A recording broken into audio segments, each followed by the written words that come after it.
Hola, ¿cómo estás? Quiero hablarte un poquito de cómo abordar el entendimiento del comportamiento del consumidor.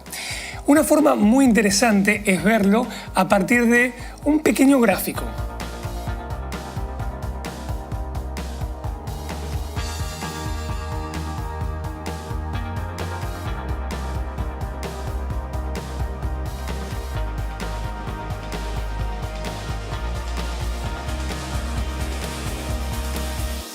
Como verás del gráfico, podemos hacer una pequeña ventana. Imagínate que lo más importante para empezar es lo que está arriba de esta línea.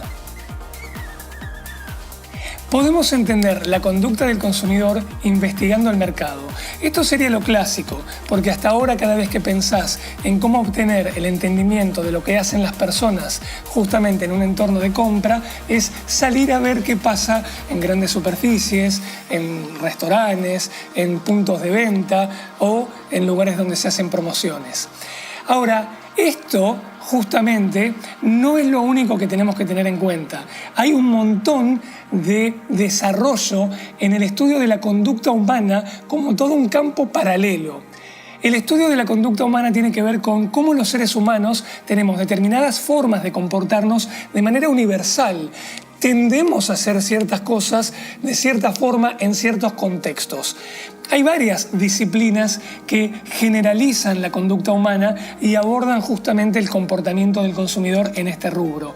Una de ellas es la psicología de la conducta o la psicología de la economía, que tiene un nombre muy canchero y habrás escuchado como Psychonomics, ¿sí? Economía psicológica, o Behavioral Economics, perdón por el inglés, es economía de la conducta.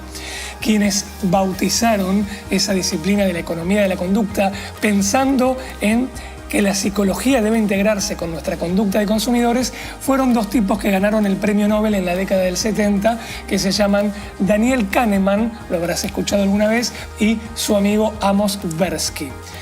Ahora, estas conclusiones de cómo el ser humano se comporta en determinados entornos de compra de determinada manera genérica son muy interesantes, pero a veces pueden no tener un fundamento concreto en la psicología o en el cerebro. Incluso la neurociencia se mete en estos temas.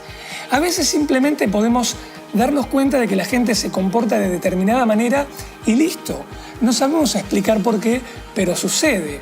Te doy un ejemplo. Pones 5 pares de medias, como ha sucedido en un experimento que se hizo en Estados Unidos, y la gente tiende a elegir aquellas del centro a la derecha. Sean hombres, sean mujeres, no importa las edades y también no importa si son zurdos o diestros. 5 pares de media iguales. Cuando a la gente se le pregunta ¿por qué elegiste ese?, suelen reportar las personas, sin saber que están siendo parte de un experimento, que creyeron que era el par de medias mejor, el más lindo, el que estaba mejor puesto. Y la verdad que estaban los 5 puestos de la misma manera. La pregunta entonces sería, por la parte de la psicología o de las neurociencias, ¿qué pasa en el cerebro que la gente tiende a hacer eso? La verdad no lo sabemos todavía, pero sí la evidencia está, suele pasar. Eso también pertenece al estudio de la conducta humana. Ahora bien, la investigación de mercado puede ser macro. ¿Cuáles son las tendencias de una determinada industria, por ejemplo automotriz, en el mundo, en Latinoamérica? ¿Qué pasa con los retails, los supermercados, en justamente un país como el nuestro, que está sujeto a la inflación, versus supermercados de otros países estables en economía, como en Suecia? Esas son las tendencias macro que hay que observar. Se pueden comprar estos estudios y también hay mucho gratis dando vuelta por las redes. Si uno observa bien, puede encontrar material espectacular disponible para entender qué pasa en las distintas industrias. Y también hay investigaciones de mercado ad hoc, es decir, no se puede generalizar la conducta, sino que hay que analizar la conducta del consumidor en ese espacio particular, en el lugar donde yo voy a tratar de vender o de lanzar un producto puntualmente. Como verás, la combinación del entendimiento de la conducta humana universal con una situación de tendencias más puntual para tu mercado y tu negocio es lo que te permite de manera combinatoria prescribir. Decir, bueno, mira, deberías hacer tal cosa para que funcione ese lanzamiento o para que funcione esa innovación. De esta manera nos ordenamos mejor. Ahora, lo interesante sería que yo te pudiera decir ¿qué formas de estudiar particularmente tu mercado, tu producto aquí y ahora podrías disponer? Y para eso se te van a ocurrir los famosos focus group y vas a decir, toda investigación de mercado ad hoc situacional parte a partir de encuestas o llamadas telefónicas o preguntarle a la gente lo que quiere o hacer esos focus groups, grupos de trabajo en donde pones un producto y todos empiezan a opinar. La verdad que hay mucho más que eso. Entonces ahora me voy a tomar un tiempito y te voy a dibujar un par de columnas para que veas qué técnicas de investigación situacionales podés estar pensando mucho mejores que las clásicas como los focus group.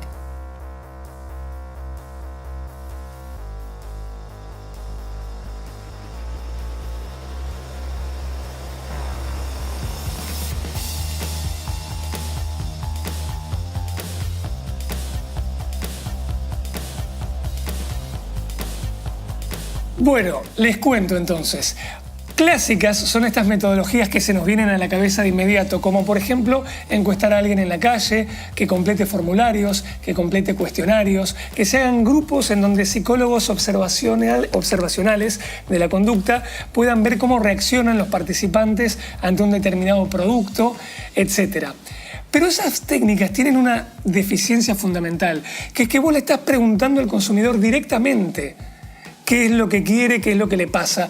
Y las personas pocas veces tenemos la capacidad de decir con precisión las impresiones reales que tenemos frente a eso que estamos explorando de manera nueva y novedosa en el consumo. Para eso, mejores técnicas resuelven el entendimiento de la conducta humana justamente como un indicador preciso de la preferencia sin que el consumidor pueda explicarlo, es decir, sin que haya una disociación de traducción entre lo que yo quiero decir que me pasa y lo que verdaderamente hago y me pasa. Las técnicas más clásicas de la observación de la conducta es la etnografía, es decir, ir, por ejemplo, a una gran superficie, a un supermercado, a un shopping y observar qué hace la gente mientras pasea, compra, qué mira y demás. Tenés una técnica muy interesante derivada de la etnografía, que es la netnografía, un juego de palabras. N se pone porque conforma el prefijo net, que es redes, que significa observar cómo se comportan los usuarios en las redes. Hay determinadas páginas que existen como para que vos consumas contenido y prefieras explorar ahí adentro cuestiones de cómo plantar mejor, cómo comer mejor, cómo tener una vida más saludable, cómo relacionarte con la naturaleza, pero en realidad esas páginas son foros que están explorando tu conducta sin que vos lo sepas, relacionándote con las propuestas de valor. Y de vez en cuando se aprovecha y se desliza alguna que otra publicidad de un libro o de algún lugar gastronómico o de alguna casa naturista, por ejemplo. Este concepto de digitalizar la observación, es decir, no solo observar en la realidad, sino en las redes, también, por supuesto, se puede desplazar a los análisis clásicos de encuestas, etc. Sabrás que hay muchas formas de preguntar online, como por ejemplo SurveyMonkey, es una empresa que te permite hacer encuestas online, Google Forms también y otras herramientas más. Pero pensemos en estas tres rosas que puse de este lado. Las técnicas online, que están más cerca mío, están empezando a aparecer en este diálogo que estoy teniendo con vos, porque obviamente el mundo cambió en los últimos 25 años de manera drástica. Y observar qué hace un consumidor mientras navega la red y la internet es fundamental. Para eso, Google Analytics es una herramienta clásica y básica que te permite entender por qué páginas va un consumidor mientras va mapeando y transitando su viaje en la exploración de una propuesta de valor, por ejemplo, al comprar un hotel, y justamente esos analytics online pueden tener otras herramientas más valiosas para que vos veas, como explorador de la conducta de ese consumidor que navega, dónde es que el consumidor toca en la pantalla del celular con más frecuencia y de manera estadística generar, por ejemplo, un mapa de calor. En algunos lugares de la pantalla hay más contacto de los usuarios acumulativo y en otros lugares hay más frío y ese lugar habría que retrabajarlo para que llame la atención si es ahí donde querés justamente que se venda o se observe una oportunidad. Hay muchas otras técnicas online. Hay una muy conocida hoy en día, pero que tal vez vos no la sepas porque tiene un nombre en inglés, que es simplemente ver qué hacen los consumidores en las redes sociales. Eso se llama escucha social, social listening. Hay empresas que, como tienen conexiones entre Instagram, Facebook, Snapchat y otras redes, te permiten a vos que vos les compres estudios sobre de qué se habla en las redes, cuando se tira un tema, cómo responden los consumidores en Twitter, cuánto nivel de odio puede haber contra un tema o de amor con un tema, ¿no es cierto? Las técnicas online son realmente muy interesantes y muy vigentes hoy en día porque no alcanza con poner la plata en este tipo de investigaciones nada más. Nuestro trabajo online como consumidores, nuestra actividad online es fundamentalmente observable. Y hay un par de técnicas también muy interesantes. Las primeras que voy a mencionar en esta columna, que estoy simplificando, son las biométricas. Biométricas, medir el estado corporal de alguien. Tiene mucho que ver con la conducta, pero va a la variable muy rigurosa y técnica de qué le pasa al cuerpo de alguien cuando enfrenta algo. Por ejemplo, una persona cuando se enfrenta con un producto que le gusta, aunque no se dé cuenta, acelera el metabolismo. El gusto, o al revés, el horror por algo, la aversión total, generan, por ejemplo, más sudoración en nuestra piel. Muy sutil, medida en una escala muy, muy pequeña. Bueno, hay una respuesta galvánica, así se llama, o una técnica que se llama electroconductancia dérmica, no importa el nombre ahora, que te permite a vos medir cómo un consumidor y su cuerpo responde ante una determinada propuesta. Si viendo una película, en cierta parte de la película hay un momento clave y genera emociones, eso es mucho más medible desde una respuesta biológica de su cuerpo. En estas técnicas hay una muy conocida hoy en día que está teniendo mucha vigencia que se llama eye tracking, seguimiento del ojo. Hay una cámara que filma qué hace tu ojo mientras mira una pantalla o mientras va caminando por un supermercado y otra cámara que filma qué ve tu ojo. Entonces, gracias a la tecnología es posible combinar ambas imágenes y obtener algo parecido a lo que vimos, un mapa de calor donde estadísticamente se puede reconocer dónde los consumidores ponen más su mirada y dónde es mucho más frío y no importa. Y hay otras técnicas por acá que se llaman de neurociencia aplicada al marketing. Por ejemplo, medir la actividad cerebral. Básicamente son dos. Medir la actividad de las ondas electromagnéticas con un electroencefalograma, que es como que te pusieran muchos chuponcitos en la cabeza, como un casco antiguo de esos de natación de la década de los 20. Bien, y eso te mide la actividad cerebral. Se mide en tiempo real. Hay otra técnica que se llama de neuroimágenes, como por ejemplo la resonancia magnética. Tiene un poquito más de delay, de demora, con lo cual no podés medir la respuesta en tiempo real del consumidor, pero sí es mucho más precisa porque podés saber qué parte del cerebro se le encendió ante qué estímulo o activó mucho más su actividad cerebral en determinado momento de la propuesta de valor que se le hace al consumidor mientras se le mide el cerebro. ¡Ojo! Eye tracking y electroconductancia dérmica que mencioné antes no son técnicas de neurociencia y a veces se quiere confundir a quien compra estas técnicas de que le está vendiendo neuromarketing. No es verdad. Medir una actividad biológica no es necesariamente medir una actividad cerebral. Por último, como estamos viendo, la tecnología invade y penetra todo.